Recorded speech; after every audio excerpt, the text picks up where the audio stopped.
সুইজারল্যান্ডের জেনেভায় স্থানীয় সময় বৃহস্পতিবার সোথবির আসন্ন নিলামে উঠতে যাচ্ছে দক্ষিণ আফ্রিকার খনিতে পাওয়া একটি দুর্লভ হীরকখণ্ড। 10.5 ক্যারেটের এই হীরাটি ফ্যান্সি ভিভিড ব্লু ক্যাটাগরির, যা রঙিন হীরার সর্বোচ্চ গ্রেড। বিরল এই হীরাটির নাম দেয়া হয় মেডিটেরিয়ান ব্লু।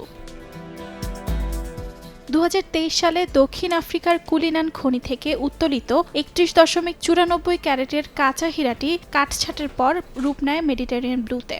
পুরো প্রক্রিয়ায় সময় লাগে প্রায় 1 বছর। এর মধ্যে 6 মাস লেগেছে শুধু কাটিং ও নকশায়। সোথবি নিলামকারী সংস্থার জেনেভা শাখার প্রধান জেসিকা উইন্ডহ্যামের মতে, শীঘ্রই 10 ক্যারেটের হীরাটি জায়গা করে নিতে যাচ্ছে বিশ্বের সবচেয়ে দামি রঙিন রত্নের কাতারে। এর দাম $2 কোটি ছাড়িয়ে যাবে মত্তার। এটি সম্ভবত সাম্প্রতিক সময়ে বাজারে আসা অন্যতম রোমাঞ্চকর নীল হীরকখণ্ড। আমরা এর নাম দিয়েছি মেডিটেরিয়ান ব্লু, কারণ এতে যে গাঢ় নীলাভ আভা দেখা যায় তা ভূমধ্যসাগরের পানির নীল রঙকেই স্মরণ করিয়ে দেয়। এমন হীরার বাড়তি মূল্য থাকবেই, কারণ এটি একেবারে নতুন, সদ্য বাজারে এসেছে।